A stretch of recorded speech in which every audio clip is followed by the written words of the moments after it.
Happy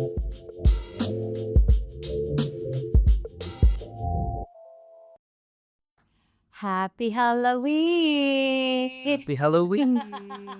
佢 dress up 咗㗎啦 ，Mr. Koo。我係一個墨西哥嘅，唔係毒品人啊嘛，係咪 ？Cartel。唔係 cartel 係 cholo，LA style。Woohoo! 你係 Huntrix. Huntrix， Have you seen? 梗係冇啦。I'm Zoe. My son chose this outfit for me. These bangs are in my eyes now. 好煩啊！我幫你吹。誒唔好吹亂佢，我梳咗好耐。喂，多謝你啊 ！Thank you for coming.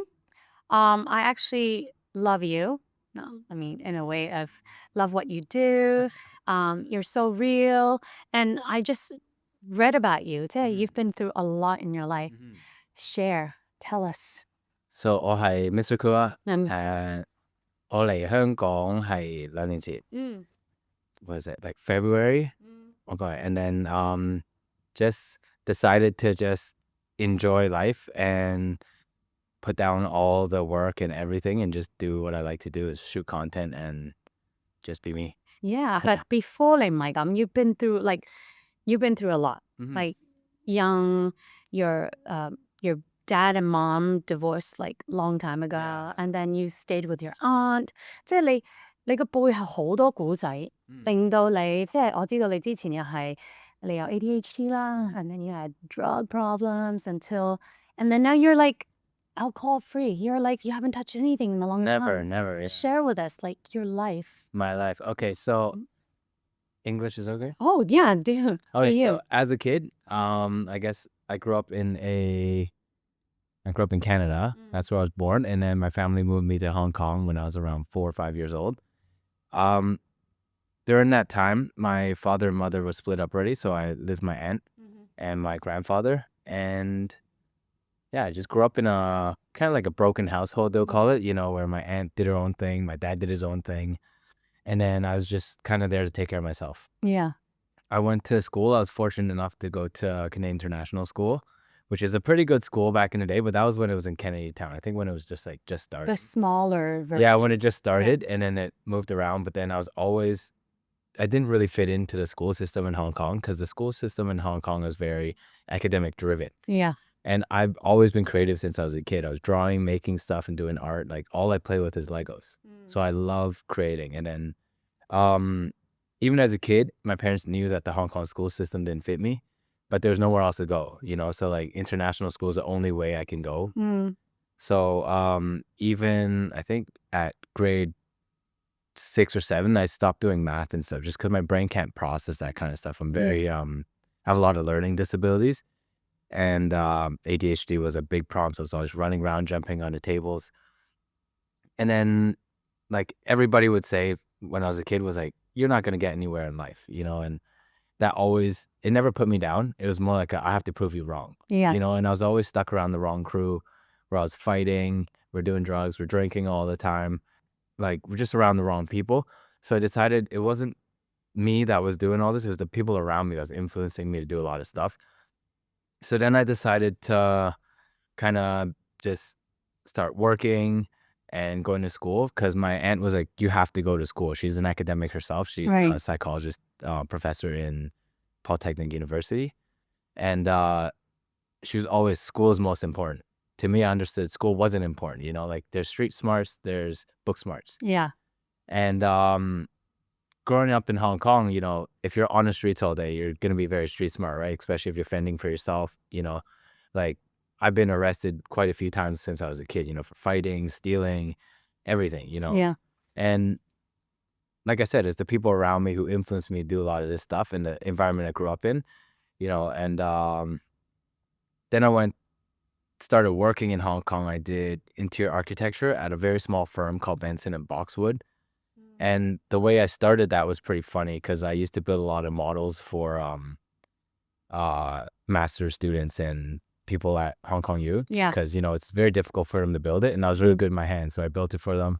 And then I think they saw me there building stuff. And they're like, oh, you must be a student there. I wasn't at all. I was just like finished high school. Yeah. And then they hired me to do a lot of stuff. I worked in the office. I designed a bunch of stuff for like some schools. Like there's like a school around this area actually, Kwun Tong, where I did the playground. There was some mall stuff, building stuff. And then during that time, I was like, I went to this school called, what's the most famous school in Singapore? I forgot what it's called. University. Singapore. I have no clue. They had a very shitty branch in Hong Kong. Yeah. In Wan Chai, but just one floor. So I went to school there. And then I always found design and art school very, very easy. So I aced through everything. I always get the highest score in every class I go to. Yeah. Unless it's liberal studies, like English, history, I can't do any of that. Right. And then I got bored of working. You know, it was like Hong Kong's work schedule is 9 to 9. And then for me, it was 9 to 9, 24 hours on call. So I was sleeping like 2-3 hours in between. Yeah. And then going to work or partying, you know, so I get no sleep. I was partying, doing drugs, everything, and then going to work the next day and then going to school. So it was like pretty hectic. So I decided to leave and go to the UK for school. I had a bunch of scholarships from like Central St. Martin's and Sunderland, and these are all weird places, but I didn't want to go to like fancy schools. Yeah. I couldn't afford it. So I decided to go to Sunderland. Sunderland was a really interesting place because there's no Asian people there. You know, I was like, me walking around, everybody's like, hey, Jackie Chan, Bruce Lee. And it's very uncomfortable. So I was just there for a month and I couldn't do it. Right. It wasn't the racism. It was just the segregation to anything. Yeah. You know, there's one convenience store that's open at past 5. I want to buy cigarettes. Yeah. I got to walk 40 minutes and then get harassed for the whole 40 minutes. Yeah. So I decided, you know, I'm going to leave. So I just decided not to go to school that time. And then my aunt was like, you have to go to school. And I was like, okay, I'll go back to Canada. I got into OCADU, which is Ontario College of Arts and Design University. You know, you're from Toronto, you know. I never went to school much, honestly. Yeah? Yeah. But I'm the type that I'm not late for class and I'll never miss class. The way I see it, if I'm paying for it, I got to be there. Right. You know? And then once I got in the Ontario College of Arts and Design, that's actually the first time in many years I've actually like spent time with my mother, because everywhere I was as a kid, my mother couldn't be there. My aunt kicked my mom out the house when I was young, so we were kind of segregated from her. So when I was 18, I moved to Canada. 19. That's when she was in Canada too, but she just moved like a month later to America. So we never really match up too. Together. Yeah, so I was in Canada alone. And my brother was like in Scarborough, you know, Scarborough. Yeah. And if you're in Scarborough, you don't go anywhere else. You stay in Scarborough, right? Yeah. So then I was there, and then I just went to school every day, did my thing. At the same time I worked, I taught rock climbing. That was like my first like kind of job there, just teaching rock climbing, doing stuff. And then I found school way too easy again.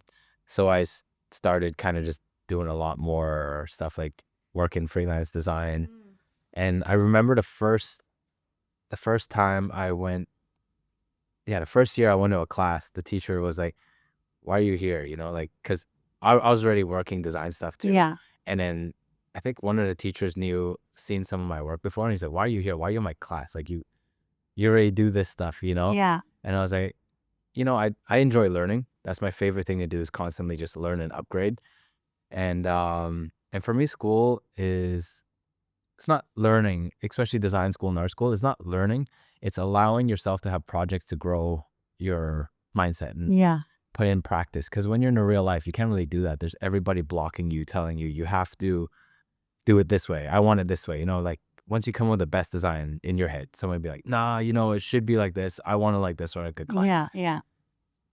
So that's why I enjoyed school. Because on the side, when I was working, I had to follow like a very like their system. Yeah, their system, you know. And then while I was in school, I decided, you know, I'll art direct magazines, because typography was something I was the most strong at. Weirdly enough, I'm very dyslexic, so I don't see the text for text. I see it more as an image. Yeah. And then I started art directing Tom magazine, which is Toronto Men's Fashion. So we launched their first magazine and their whole branding, everything. And then that's how my design career kind of started, was doing magazine work. And then what else? I did the biggest LGBT magazine in Canada. And at that time, I decided, since I tattooed already previously quite a lot, and I was doing it more just for friends and stuff, Yeah. I wanted to bring something new to the tattoo industry. And I found that the tattoo industry was very catered towards bikers, the people who are more hardcore, and just it wasn't friendly to the normal people, Yeah. like you or anybody. When you walk Mm. into a shop, they don't greet you, they don't do anything. It doesn't feel like they're a service. It feels It's like they're doing scary. yeah, When you were young, you go and you're like, okay. yeah, it feels like they're doing you a favor. Yeah. You walk in there, it's like, what do you want? Mm. So I decided from a design perspective, I saw that a tattoo shop can be branded and executed very well. And then, so what I did was I created a brand called Ink and Water Tattoo. Ink and Water had a logo that wasn't dragons and koi fish. It had Yeah. it's like very minimal branding. I kind of took inspiration from kind of like Apple. And then I decided that it should be more female friendly Yeah. and people friendly. We don't have any art on the wall because to me, I believe that the art is on the body. You don't need to showcase it everywhere. Right. The place can be clean and neat.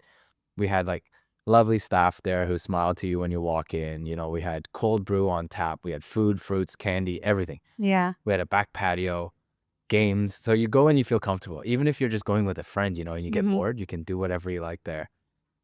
And then the first day we opened, I think there was a 400-person lineup. Oh my goodness. Wow. And that was in a snowstorm. Yeah. And you've been in, snowstorms, I the know. snow is up to your Oh. knees. Yeah. Yeah, people were camping outside for a day or two to get a tattoo from our shop. Mhm. Yet we were the most hated shop in the tattoo industry because we changed up everything. Yeah. It's like, why is your shop pink? Why does it look so fancy and clean?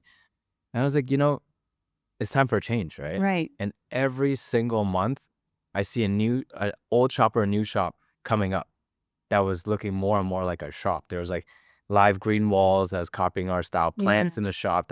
Nobody has plants in the shop. A big Before, biker is not yeah. gonna, so I kind of take pride on kind of changing the whole industry and that kind of view where it's like nice shops and stuff is what people actually enjoy going to. We never have hardcore music on. It's always soft, comfortable music. And every single year we were able to open a shop, Okay, because you've had like more than 5, 6 shops. Yeah. So even since day 2, I think we paid back for all the renovation and everything of the first shop. Yeah. Because I like to build all my own shops myself. So and just do everything. So the first shop I spent a month, and even getting the first shop was like almost impossible. Nobody would rent us the shop. We were 20 years old. My partner was 18. 20? No, I was 24. My partner was like 20, I think. Yeah. And then they're like, no, we're not renting to you. You guys have no previous history of like running anything, and let alone a tattoo shop in Toronto in like a nice neighborhood. So we decided we'll go to Lansdowne and Bloor, which was like the armpit of like downtown Toronto that Downtown. nobody would go to. Mhm. And then there's strip clubs there. And, it's like, where there's a strip club is a shit neighborhood, right? Yeah. And there's a Goodwill. And we're like, oh, shit, is this really where we're going to open? Our landlord was the only one who would accept us. So I was like, okay, we'll take the spot. I don't care how much the rent is. I'll take it. Because even myself, I was already making enough to cover that in like a day or two, the rent. So I was like, we took it. And then that location slowly became more and more and more trendy because we brought so many people. We kept throwing like some of the biggest parties in the city for free. We'd have alcohol sponsors, we'd have weed sponsors, cigarettes. Everything was free. And then we'd buy McDonald's. We have food trucks outside. And everybody in the city knew if you come to our party, you're covered. Nothing costs money. Even the tattoos in the full day is free. Do whatever you like. Wow. And we just decided we're more of a community thing. So every tattoo we did gave back to the community in a form of charity. Yeah. Every dollar we made also like a proportion went to I forgot what the charity was called. It's like arts, something helping kids with art and creativity. On top of that, every month we brought a new charity in to give more. Because I figured out a tattoo shop can donate more in a church or a business. I know it's unheard of, but we did. We were one of their biggest like donators, even as a tattoo shop. So I was really proud of that. And sadly, during that whole movement at the tattoo shop, there was that big Black Lives Matter, LGBT, Yeah. which caused a lot of confusion in people. And then how would I say this without offending anybody? I don't even know.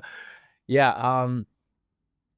a lot of staff during that time were kind of lost themselves too. Yeah. And then for a business, dealing with creative people is very difficult because, if they're lost, they kind of like, they expect, especially the LGBT movement, like how they're like, they expect you to know their genders. And during that time, a lot of us were like, this is very new to us, especially we're older. We're not like 20 years old. Yeah. A lot of artists were younger, right? So that caused a lot of drama in the tattoo industry and in our shop too. And then being one of the biggest shops and most well-known, we're one of the biggest targets for a lot of times. And then, yeah, especially the Black Lives Matter, there was a girl going around targeting big tattoo shops. Yeah. And she talked to an artist that hasn't even worked for us yet. And she baited her to say something. The girl's from China, barely spoke any English. She was like, yeah, she does very light pastel colors. Yeah. She was like, I can't tattoo on dark skin with these colors. Suddenly we became the most racist shop in Canada, in the world. Yeah. We were white supremacists. Obviously, look at me, I'm a white guy. And then 90% of our shop was Asian too. Suddenly we were white supremacists, most racist people.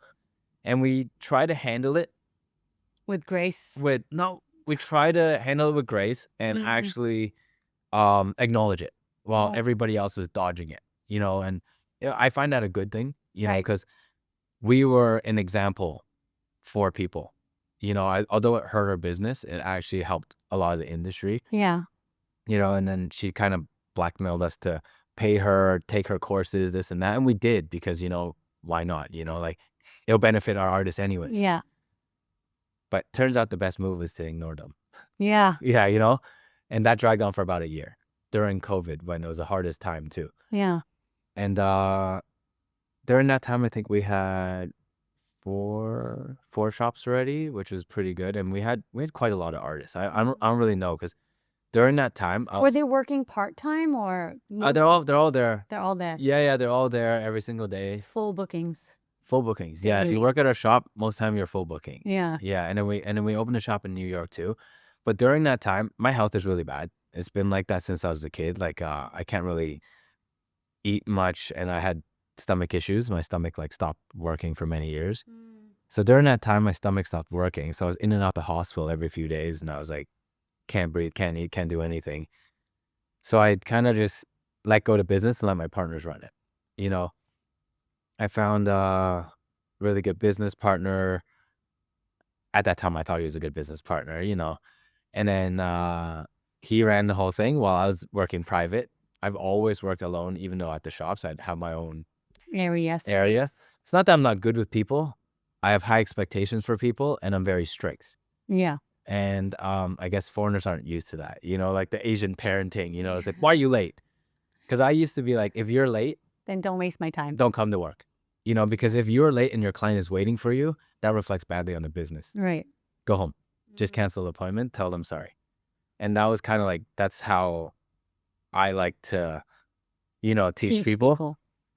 And then I've only had one apprentice, in like 16 years time, one apprentice. I didn't teach anybody else. And I don't know. I feel I get disappointed a lot by people. So I just decided to not do apprenticing anymore. Do you think it's from your family that you feel like, I don't like this, been disappointed all my life, even schools, some schools, like even I read up, like you just got kicked out, like people just give up on you. Yeah. Like Canadian International School is a very interesting school, like they say how good they are, this and that, and they made me a special class for me to do my own like math and stuff. I was kind of doing like, excuse my language, like retard level math when I was like in middle school. Yeah. But then they found a way to just put me in the office alone, kind of like a prison, leave me in a room alone the whole day at school. I don't get to see anybody. No one talks to me. I just sit in a room. I'm like, what do I do here? They're like, nothing. Nothing. Then why are you paying for school? They just want you to sit. They didn't know how to handle it. Yeah, they didn't know how to handle it. There's times where like... Yeah, which I don't blame them. At that time, learning disabilities wasn't a thing. Yeah. ADHD wasn't really like acknowledged. So I was in a room like this with a table, AC blasting cold, and I just sat there like this for days. Do they give you assignments and stuff like that? Or you're just like, do your thing? Sit there. Oh. Yeah. And then I changed schools because they kicked me out finally. I went to Soji. You heard of Soji? Yeah. But there was like Gotsaibo, like international section, which at that time was also fresh. So, I applied to the school myself because my aunt was like, just find a school yourself. And that's next door. Just do that. Yeah. So I went to school there, and then it wasn't really school, because they're like, the principal was an alcoholic. He was always reeked of alcohol. He's drinking in school, smoking cigarettes in the back stairs. And the teachers, 80% of them don't show up to class. So we're watching movies all the time and just hanging out, so then that just made me even worse, like I was like, come on, what is this? Yeah. And then it kind of felt like I was just kind of put in a place where I'm just there to kill time. So then I was just on the streets more, doing more stupid shit. Then I met a friend, a Japanese guy who lived in my building. He was like, Joe, come to Delia. I was like, okay, I'll go to Delia. My aunt was like, yeah, if you apply, just go. Have fun, So I went there. 咁容易入嘅咩？以前啲學校，like now it's so hard to get in any school. If you're right? going to a shit new school, Yeah. like Delia was never a good school back in the day, right? If your kids went to Delia, you'd be like, what the fuck? And now you go to Delia, wow, black, oh, So then I went there, and then that was probably the best school I went to, although it wasn't good. Yeah. I was smoking weed all day still, and yeah, but I met a lot of my friends there, and then Those were the people who gave like bad influence. No? at Sis Canadian International School, my friends are bad influences. Everybody You don't don't talk know. to any of them anymore. No, I do not talk to any of them anymore, just because like none of them grew up. They're still the same people. They're still drinking, partying, fighting, playing rugby all the time. And, like since I left Canada, I feel like I changed my life already. I kind of grew up and moved past that stage. Yeah. I'm not looking to get arrested anymore for no reason. Even though you still do. No, like I get Bands stopped have a lot. a Yeah, I get stopped. And I understand why, it is. 點解咧？紋身係 fashion 嚟嘅。Okay, my husband has so many tattoos as well. It's fashion now. Come on, guys. Yeah. And 我唔怪佢哋, like it's good for Hong Kong, it keeps it safe. I'm not, if this was Canada and people walking around like this with guns, Oh yeah, that's different. Yeah. Yeah. And like it's not that I don't like it. I appreciate what they're doing. I just find it funny that it's always me, and I can tell when it's gonna happen. So because your videos are so funny. 嚟啦嚟啦嚟啦，肯定係周。yeah, and they do, right? Yeah, right away. Yeah. And then they're always telling me not to film, which I understand. Yeah. And it's like I don't blame them for it. And I think a lot of people thought I was talking bad about the police.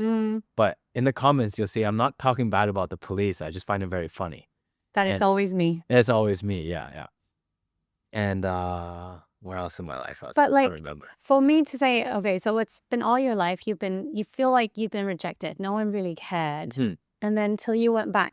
即係你個 system 其實你係好 you stand for yourself. Yeah. And for me to see, like, 讀書唔係好緊要. I always say that to people, right? I don't feel like it is important, but everyone's different in their own way. Yeah. But also, like, you go to work for a day, you learn more than what you learned in school for like 2-3 years. Because it's not real life practice, right? Right. It's like, what have I learned in school that I'm using in real life? Zero. Yeah. Like, I don't use algebra, it's not a real thing. I don't even know what you use it for, really. But then you can learn so much just by doing.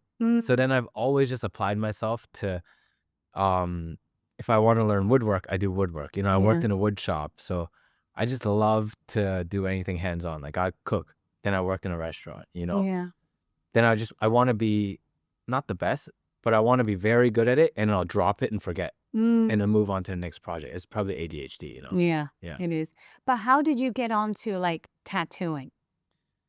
I've always been creative. And then my tattoo artist in Hong Kong back in the day was like, 屌你識畫畫㗎? Sorry. He said, 屌你識畫畫㗎啦，你自己紋啦. And then he just gave me the machine, and I just started tattooing my leg, my foot, and I was like, 屌都唔難嘅, so easy. So then after I just picked it up and started doing it.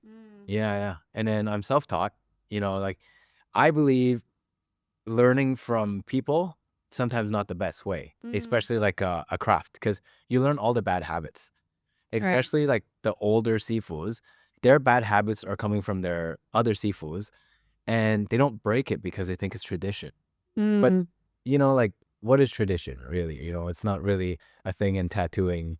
It's an art form. Right. You bring your style, you bring your thing. Back in the day, it was very strict. You trace this, you do this. Now it's creativity, right? Right. So if I want to tattoo doing a handstand, that's what I'm going to do, and I'm going to enjoy it.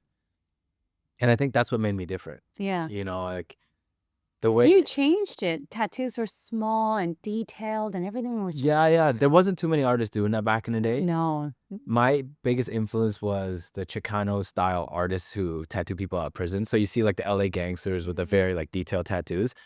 But because I knew in the beauty industry and in the sales industry, women are the biggest target. Right. So my clientele was 95% women back in the day. Yeah. And they're willing to pay. I figured like if a guy approaches me for a tattoo, they ask their wife first if I can get this. So why don't I just target the wife? You should get this.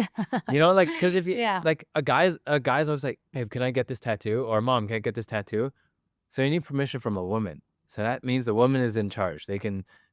They're the ones with the choice and the money, So I was like, okay, I'm going to target women to do a tattoo shop in my business, So then I started doing more dainty stuff. Yeah. Yeah. It's so detailed, so nice. Like my cousin was telling, I love his IG. His art is so nice. And until when did you kind of like, okay, tattooing's not, I mean, you still do it now. Yeah, I still do that from time to time. Very Time. selective.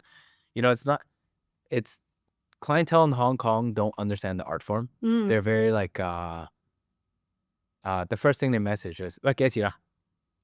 And I basically answer them, 喂，我唔知想要咩，我點話俾你聽幾多錢先？紋身咯，OK。咁你要大幅定係細幅啊，大佬？咁你想要啲乜嘢？唔知喎，你話俾我聽啊。喂，我唔知你要咩喎，我都係打工啫，你唔好講得咁煩啦喂。So they make me choose what they want, and realistically, I can't choose what you want. They're like, 乜都得㗎。So let's say I go 玫瑰花，你個喂我唔中意喎，咁唔係乜都得啦。Then I basically have to educate them on how to figure out what they want. And that process takes so long. At that point, I don't even want to do the tattoo because 90% of people in Hong Kong, when you ask about a tattoo, they go, 哇，我想 cover up 啊。點解咧？因為你開頭唔知自己想要乜嘢，你亂問，見到有人有型，你就求其。我啱啱有個同事好搞笑，喂，我想 cover up，sorry 啊，Mr. Koo 唔幫人 cover up 㗎。係咯，live with your 我已經 mistakes. 幫你講 Yeah, you 㗎。 live with your mistakes.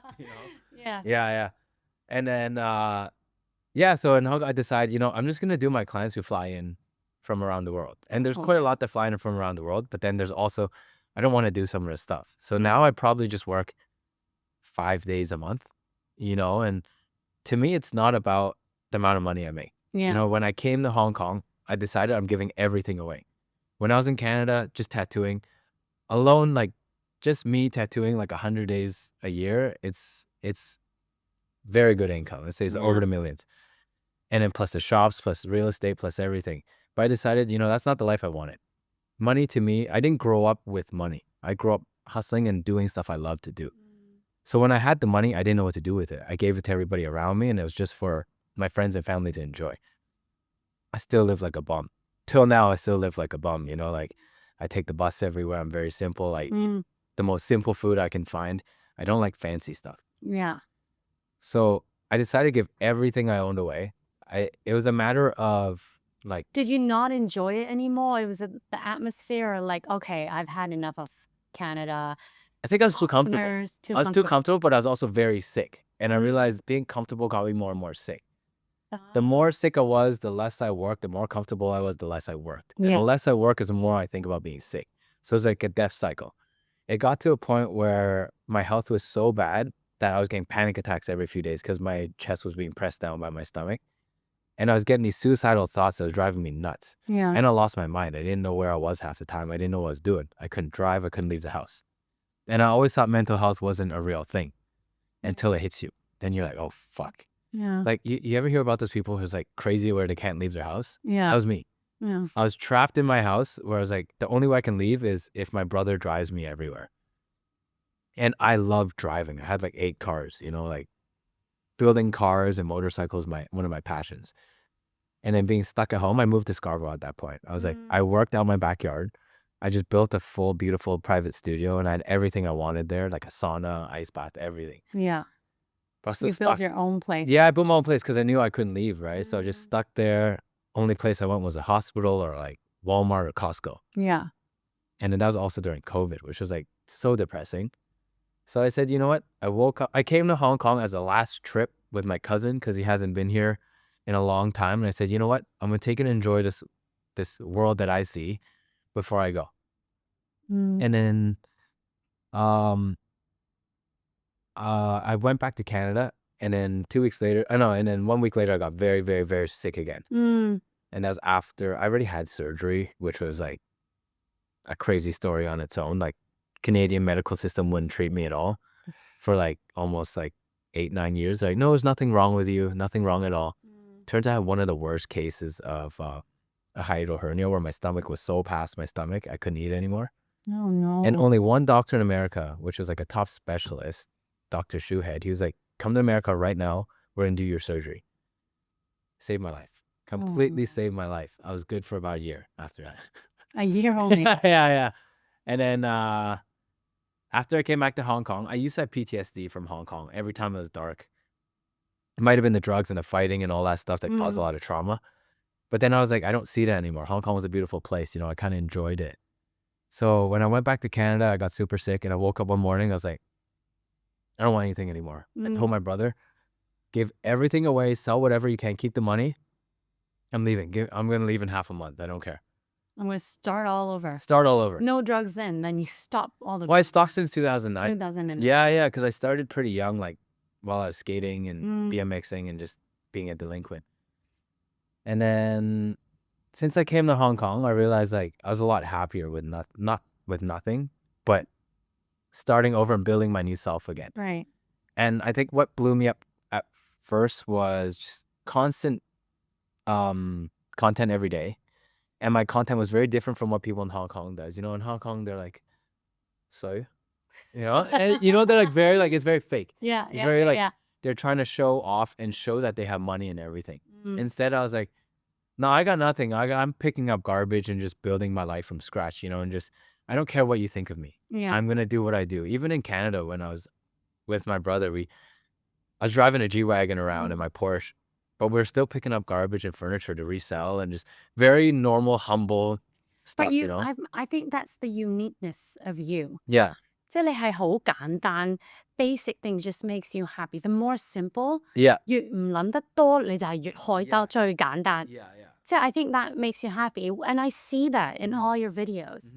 Like, 哇，我踩單車踩咗好乸耐。Yeah, exactly. You know, it's just stuff like that. And you find, I think everybody takes things too serious now. That's why there's a lot of them are depressed. They're not happy. Yeah. I mean, you find the joy one leap 同你阿媽你都覺得 Oh, it's so funny. It's so funny. Yeah. You know those little things that you share and you kind of like when I look at your IG, it just makes me smile. Yeah, because I think for me, after experiencing death so many times, literally like being in a hospital, like last life left, I realized stress and all these problems are not real problems, right? It's like it's how it's your mindset.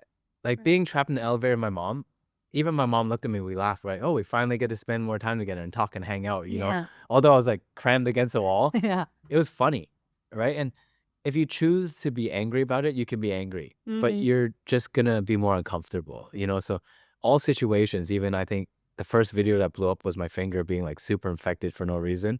And then I was in surgery, but I was laughing the whole time. Yeah. That's just how I grew up. Like I remember I was blind for quite a few months, like completely blind. I was playing airsoft, blew my eyes out. And then I was smiling, even in the hospital. They're like, why are you smiling? I'm like, well, if I lost my eyesight, I might as well be happy blind, not angry about the world and blind, right? Because there's always a way around something and life is going to go the way you choose it to go. If you wanted to be happy, you'll be happy.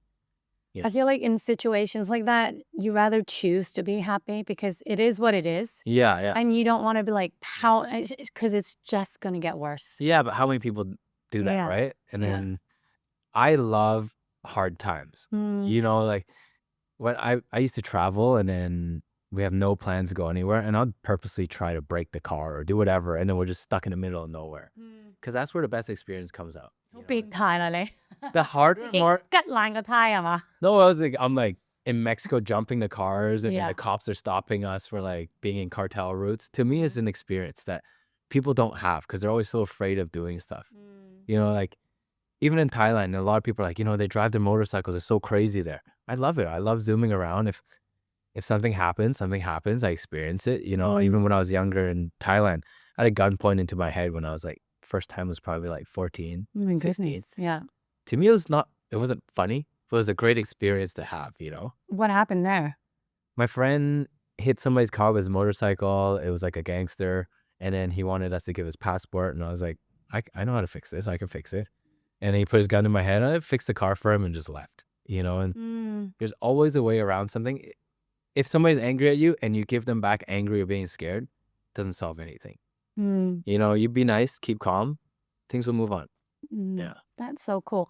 How did you and your mom's relationship get better then? Since I moved to Hong Kong, 佢咁啱又 move 返嚟 like at the same time as so well. she was in Hong Kong for a long time too. But then her husband during COVID was like, we're moving back to America. So she just got a green card too. And then her husband, Steve, stayed in Savannah, Georgia, like down Yeah. south. They just bought a house, just fixed it up. My mom spent like a year or two completely rebuilding, making a beautiful place. And then she comes back to Hong Kong for half a year because she can't do America. It's too boring. Loves yoga. She does like 5-6 classes of yoga a day. She was running around. So she's like, I'm going to be in Hong Kong. You stay there. We'll travel around. And he surprised her. He's like, we're moving back to Hong Kong. You know, your son's there. Yeah. You deserve to be with your son. So now we're closer than ever. You know, she decided to buy a place next to mine. Oh, so nice. We're just finishing the renovations for her. And You are doing all the renovations. I'm project managing for her. You know, I normally do my own, but they like it a little more fancy and refined. So then I was like, okay, now she's next door. And we're always closer than ever. You know, we argue once in a while. She has a lot of trauma. I don't blame her for anything, you know. So yeah, we're very close. We eat dinner like every few days. Like probably like 5-6 times a week we hang out. Yeah. And I want to do more content with her. It's so funny that Yeah. So I want, because she's so cheerful and happy too. Yeah. So I think my next step is doing more content with my mother. You know, I love bringing people into my content. You know, sometimes it would be like Invite me. I would love to go be. Yeah. Yeah. Whatever you want to do, I'm always down. And I love doing any type of content. I'm not strict on just food, just whatever, which I think that differs me from a lot of other content creators. I don't sell a product at all. No. I sell myself enjoying life. But you are you're the best. Yeah. I like to think And that. the art you do. Now you do art as well. I stopped. You stop now. I stopped doing art because I need to be very inspired to do art. You know, like art to me is great, but if you don't have money to make art and you're just starving, it's not that great, right? So You stop that now. So once a month you only do like 5 days tattoo and now you're just focusing on your content. Well, mainly what I actually do a lot, and I don't think anybody knows this, is I do commodity trading. It's a very hard job because I do sugar, you know, gold, gas, everything like that. This is like first time people ever hear about this. Thanks for She sharing. knows. Yeah, but that's the business side, you know, because I come from not knowing how to do numbers and stuff. I'm very good with people. Like you'll see in my Instagram videos, I'm always around very big or interesting people, famous people, this and that, because I'm good with people. So I am good at connecting people. And basically that led me into doing the commodity trading stuff. And it's a very weird job because, you know, a deal can take few days to a year. Yeah. And it's not predictable because 95% of deals fall through. So then for a whole year, I might not get a job. Not get a job. Like I'll just be doing deals, talking, signing contracts, everything. And it suddenly falls through last minute. So 好得意喎，突然間做 it's not I don't see that in you though. It's like not I thought it would be some artsy fartsy stuff or just, you know. no, like more- art is great. I love doing art, but I need the money to create the crazy pieces I like to create. Yeah. I had buyers in Canada, but in Hong Kong, it's just, they don't want to buy art for art. They want to buy art for your name. Oh, yeah. they'll buy a cause piece for like $10 million, but a very local, very good artist will get paid nothing, especially if Right. young and not dead. So I said, I'm going to concentrate on that, and then I'll do art for enjoyment. That's when my art is best, when I enjoy it, not when I'm doing it to make money. Right. So right now, my day consists of being on the phone, talking deals, and meeting people. Yeah. Surprising. Yeah, for me, it's a 24-hour job because one side's in China, one side's America, Spain, or Brazil, whatever. So I'm always just... 你識中文㗎咁，即係你識打。我唔識睇㗎，唔識睇㗎，但係講咯。Yeah. You were just so interesting. Yeah, but it leaves me a lot of free time to do what I want to do because I mainly work from 12 a.m. to 6 a.m. Yeah. So... But you're always on the phone, so 你可以做自己中意做嘅嘢 as well. Yeah. But if I'm not working or editing a video, I barely touch my phone. I don't use technology much. I don't know how to use a computer. I don't know how to do anything. I stopped doing that, which kind of sucks. I used to have an assistant that did everything for me. I book my flights to everything, and now I'm like a computer illiterate. I don't even know how to use anything. You have to start all over. Yeah, I start all over, but AI is great. I know. I was talking to you yesterday. I was like, I'm finding magazine and interviews you've done. He's like, yeah, AI me. Yeah. And I just like, I was like, you know what? Yesterday I sat down, and I'm always in Thailand. So I was like, why don't I build myself an app that I can use in Thailand? And I just kind of built myself an app that, I'll type cafe there and I'll put out all the words I need with those subcategories. So I know how to say the words when I'm in Thailand. Yeah. Because I'm learning Thai myself. Girlfriend's Thai, wife is Thai, which nobody really knows about too, Oh, no, I was like, yeah, I knew. Yeah. I wasn't supposed to say, so I'm like, yeah. It's okay. So I'm trying to learn Thai and then just... I love Thailand. Yeah, me too. I love it there. I go the there people are so all nice. the time. Yeah. It would be a retirement place for me and my husband as well. Where in Thailand?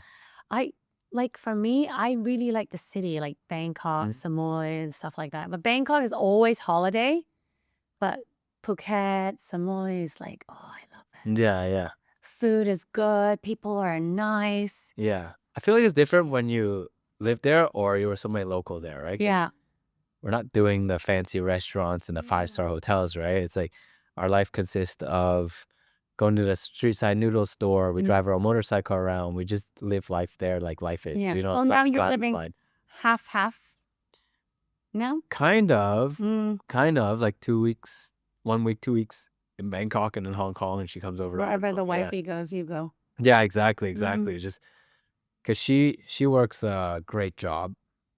I don't really work much. I just lounge all day and hang out. How did you guys meet? Just coincidence, I guess. Good luck. Good on luck. my end. Yeah. Good luck on your end. Yeah. You found a beautiful soul. Yeah, exactly. So what's your next bigger plan? Big plans? My next big plan, close on 1 or 2 of these deals.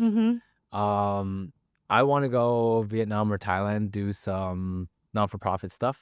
Even in Canada, when I was sick and I got a lot better after my surgery, my brother and I would cook every few days for the homeless and feed the homeless people and help them out, give them clothes.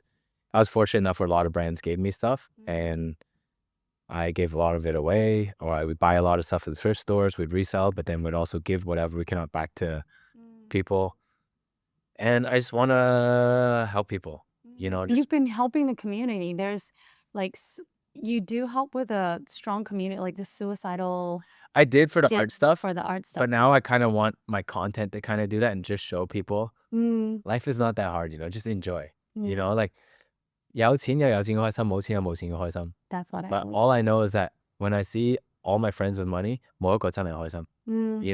You feel more alone. Like when I had everything, I felt like the people around me were there for what I had.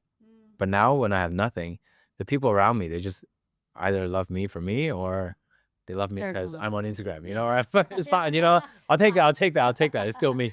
Yeah. So content now. How did you think of all the content, or you just go with the flow? Because social media now is such a big thing. Yeah.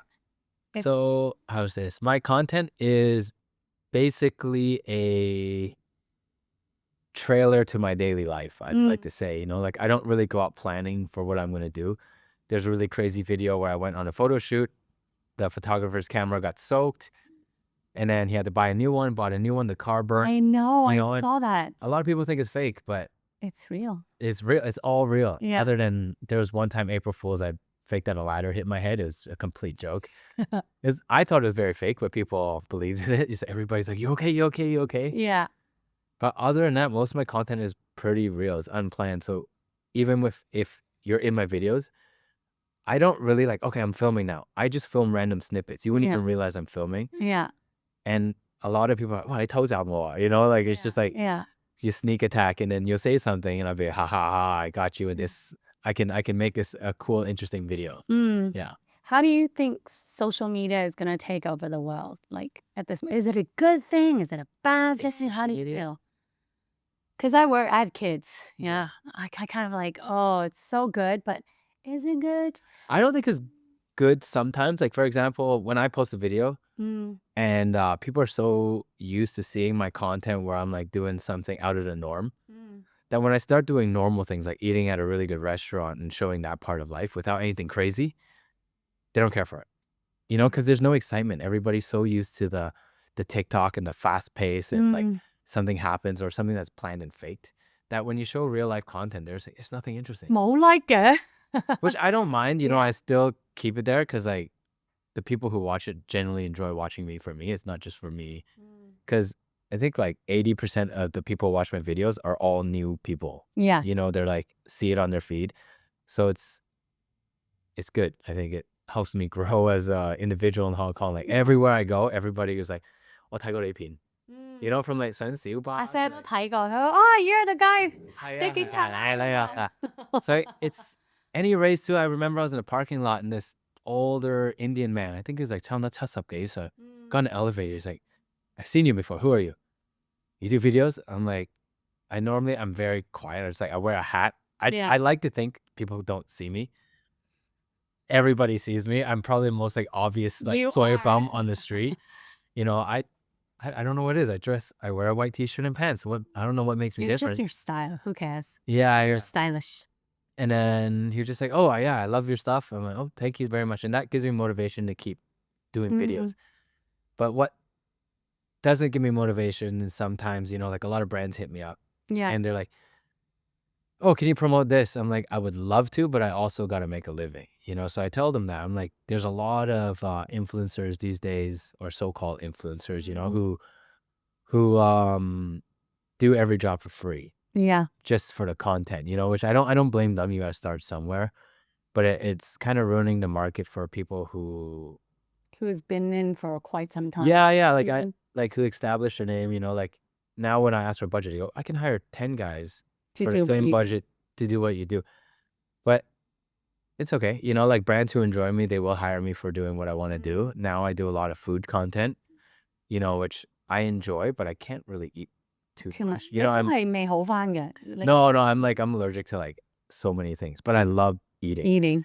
And yesterday I hit up probably one of the best fucking Thai restaurants I've been to in Hong Kong. It's in, where is it? It's in Kai Tak. Yeah. What was the name? Is it Kowloon City? No. Like, it's in Kai Tak next to the water. It's this guy who grew up he's from Hong Kong, but he grew up in Thailand. And he decided to come back and to open a restaurant. Oh, send me the address. So he started small. He opened very, very traditional Thai, you know, the pad Thai, everything, just to get the Hong Kong market. And then after 4 restaurants, he decided to open what he wanted to open at first. His Project Zero. It was like seafood choy Thai, which is like modern Thai cuisine. Yeah. But the flavors are out of this world, you know, like I don't even think, Samson cannot touch that because Samson is normal noodles and simple stuff. He elevated it to like a really Michelin grade level, right, at a very affordable price. Yeah. What does the wifey think? Is it good? She ate it and all she's which is like so tasty. If she says it's good, then it must be. Yeah. But it was amazing. Like, and I cooked for a lot of big chefs back in the day too. And when I ate it, my review was like, this is amazing. For Hong Kong, it was great. Yeah. What have you not done yet that you want to do, you think? What if I like to do everything. Like it. Really? Yeah. Like, Anything challenging or something? You're a person that goes, okay, today. I want to travel around Vietnam by motorcycle. That's one of my goals. My health is really the part hindering it. But I'm still gonna do it anyways. I don't really care. If I end up in a hospital, I end up in a hospital. It's funny to me. Funny too. Imagine being in a hospital sick and the guy's like, "I'm not," and just screaming at me in Vietnamese. I don't understand. I think that's funny. So that's one of my goals, and I just want to start something interesting, do more fun projects. Yeah, I love F&B, so I hope F&B is something I get into.